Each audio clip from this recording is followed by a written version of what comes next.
Sport denсаулық kepiladi.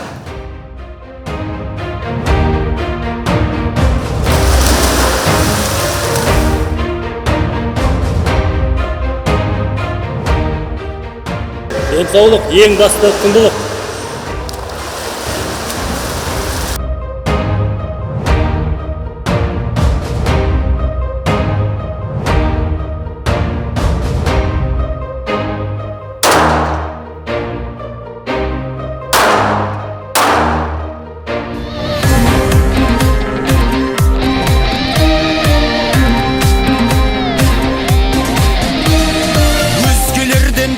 Туған өр намыстан жаратылған Спорт полицейдің сенімді серігі.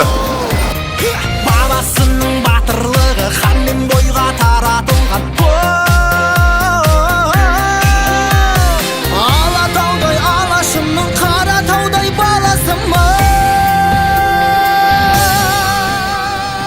Түркістан облысы полицейлері спорт өмір атты челленджін Шымкент қаласы полиция департаментінен қабылдай отырып, еліміздің барша тұрғындарын салауатты өмір салтын сақтауға шақырады. Спорт – байлық, спорт – саулық, спорт – өмір.